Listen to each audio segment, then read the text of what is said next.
शुभ दुपार सगळ्यांना. कसे आहात सगळे? तर सगळे मजेत असेल, आनंदी असेल, तसेच स्वस्थ असेल आणि असायलाच पाहिजे अशीच मी बाप्पांच्या चरणी प्रार्थना करते. तर मागे मी तुमच्यासोबत शेअर केलेलं होतं. तर इथे ना फक्त 3 अशा कटिंग होत्या ज्या की मी तोडून ना मग लावलेल्या होत्या. तर मागे मी तुमच्यासोबत ते सगळं शेअरही केलेलं होतं. तर आता 3 त्या फांद्यांच्या ना भरपूर अशा फांद्या त्याच्या तयार झालेल्या होत्या. बघा 3 म्हणजे कटिंग लावलेल्या होत्या मी. तर आता त्याला भरपूर अशी छान त्याची वाढ झालेली आहे आणि भरपूर त्याला अशा छोट्या छोट्या फांद्या फुटलेल्या आहेत. म्हणून म्हटलं की त्याच्या ज्या आता एक्स्ट्रा फांद्या सगळ्या निघालेल्या आहे ना, तर त्या तोडून घेते आणि परत मातीमध्ये त्या रोवून घेते. म्हणजे ते अजून भरपूर होऊन जातील छान आणि ते झाड परत मोठं झालं की त्याच्या अजून फांद्या वगैरे अजून तयार होतात छान आणि मग छान अशी ती कुंडी पण पूर्ण भरून जाणार. म्हणून मग मातीमध्ये ना काही फांद्या मी तोडून घेतल्या आणि त्या रोवून घेतल्या आणि अलगदपणे लागतं ते झाड. काहीच जास्त करण्याची गरज नसते. म्हणून माती सगळी आधी ना मी ओली करून घेतली. म्हणजे ते इझिली पटकन लावायला बरं पडतं थोडंसं. आणि या झाडाला ना खूप सुंदर असं फूल येत असतं. छान असं अबोली कलरचं फूल आहे ते आणि खूप छान दिसतं. आणि जेव्हा ती पूर्ण कुंडी ना त्या फांद्यांनी सगळ्या छान भरून जाणार आणि जेव्हा त्याला फुलं लागते ना तेव्हा खूप छान वाटते. ती कुंडी अगदी मस्त भरगच्च भरलेली. आता फुलं कधी येतील ते माहिती नाही, पण त्याला थोडा छान ना भरगच्च करण्याचा प्रयत्न करत आहे मी, थोडं थोडं त्याला वाढवून. कारण कितीही मेंटेन केलं त्याला तरी ते माहीत नाही वाळतंच ते झाड आणि नंतर मग ते तसंच मला सगळं ते वाढवावं लागतं. तर चला आता सायंकाळचे 5 वाजलेले होते आणि म्हटलं जरा चहा वगैरे ठेवून घेते. म्हणून चहा वगैरे ठेवला आणि चहा वगैरे घेतला. तर चला चहा वगैरे घेऊन झाला माझा आणि आता तर माझ्या ज्या चांदीच्या तोरड्या आहेत पायातल्या त्या मला स्वच्छ करून घ्यायच्या आहे. कारण ना जरा आता थोड्याशा खराब झालेल्या आहेत त्या. तर चला त्यासाठी ना आधी थोडेसे मी कोमट पाण्यामध्ये टाकते त्याला. तर या भांड्यामध्ये ना थोडं पाणी घेतलेलं आहे मी आणि त्यामध्ये थोडा सर्फ घालणार आणि त्यानंतर मग थोडी चहापत्ती घालणार याच्यामध्ये आणि त्यानंतर मग ना थोडा वेळ त्याला उकळू द्यायचं छान. तर बघा या सगळ्या तोरड्या ना काळपट पडल्यासारख्या झालेल्या आहे आणि त्यासारख्या पायामध्ये असतात. त्यामुळे धूळ माती वगैरे सगळं त्याच्यामध्ये फसत असते. तर चला त्याला ना आधी आता हे पाणी मी थोडं उकळून घेतलं आणि थोडा वेळ त्याच्यामध्ये ना आता भिजत घातल्या मी, काही वेळ राहू दिल्या.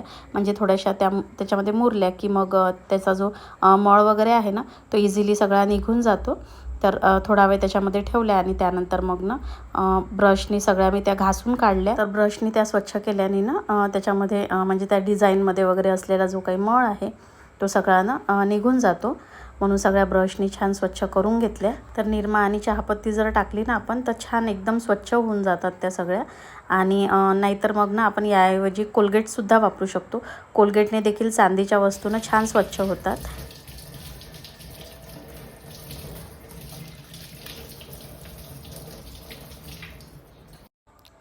तर बघा किती छान अशा स्वच्छ झालेल्या आहे आणि मस्त अशी चकाकीही आलेली आहे त्याला. अशा पांढरं शुभ्र म्हणजे सगळ्या झालेल्या आहे आणि सगळा मळही त्यामधला ना छान सुटून गेलेला आहे पूर्ण. तर मी नेहमी ना चांदीच्या वस्तू याच पद्धतीने सगळ्या स्वच्छ करत असते आणि तुम्हाला मी बिफोर आणि आफ्टरही दाखवते. तर बघा सुरुवातीला त्या कशा दिसत होत्या आणि आता एकदम छान अशा चमकून राहिलेल्या आहेत. स्वच्छ झालेल्या आहेत माझ्या.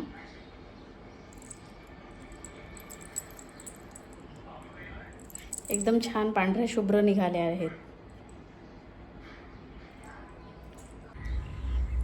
तर मी तोरड्यांसोबत ना माझी जोडवी देखील स्वच्छ करून घेतलेली होती आणि बघू शकता दोनही मस्त असे चमकत आहे. तर या पद्धतीने तुम्ही देखील तुमच्या चांदीच्या वस्तू अगदी सहजपणे घरच्या घरी छान स्वच्छ करू शकता. अगदी नव्यासारख्याच दिसतात त्या. तर चला आय होप आजचा व्हिडिओ तुमच्यासाठी थोडा युजफुल ठरला असेल. तर आता सायंकाळ झालेली आहे तर सायंकाळची सगळी कामं सुरू होती. तर अपेक्षाने कपडे घडी करायला घेतलेले होते आणि बघा ती सॉक्स घडी करते.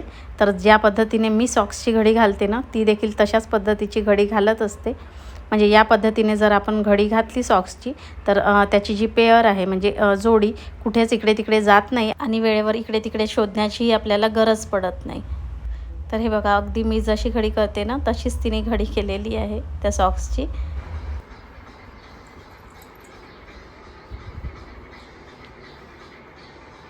तर आता ना मला केस कापण्याकरिता पार्लरला जायचं आहे. कारण बऱ्याच दिवसापासून आता मी केस वगैरे काही कापलेले नाही आहे. तर माझी ना स्टेप कटच आहे. मात्र बऱ्याच दिवसापासून आता काही कापलेले नाही आहे, त्यामुळे काही स्टेप राहिलेल्या नाही आहे आणि सगळे खालीवर असेच सगळे केस झालेले आहे माझे. म्हणून म्हटलं चला आता जरा कापून येते आणि छान आज केस वगैरे धुवून घेतले म्हणून मी. तर आता जाते पार्लरमध्ये आणि केस वगैरे कट करून येते. तर आता ना पार्लरला आली होती मी आणि मला स्टेप कटच करायची होती. तर आधीच मी ना त्यांना मला लेंथ किती हवी आहे ते आधीच सांगून दिलं. कारण ना माझ्यासोबत एकदा असं झालं होतं, म्हणजे जेव्हा मी फर्स्ट टाईम स्टेप कट केली होती ना, तेव्हा त्या पार्लरमधल्या ताईंनी ना माझे इतके केस कापून टाकलेले होते की म्हणजे क्लचर लावायचं कामच नव्हतं, ते मोकळे सोडावे लागत होते. मला इतके छोटे त्यांनी ना करून दिलेले होते. म्हणजे तेव्हाही माझे केस लांबच होते, असं नाही की लहान होते म्हणून. तर लांबच होते, मात्र त्यांनी ते कापता कापता स्टेप देता देता इतके छोटे करून टाकले होते की ते मला ना मोकळेच ठेवावे लागत होते.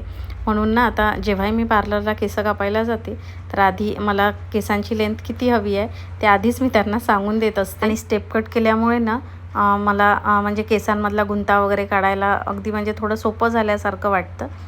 कारण जे काही आपल्या केसांमध्ये फाटे वगैरे फुटलेले असतात ना, ते देखील स्टेप कट वगैरे किंवा लेअर कट वगैरे केली ते सगळे ना निघून जात असतात.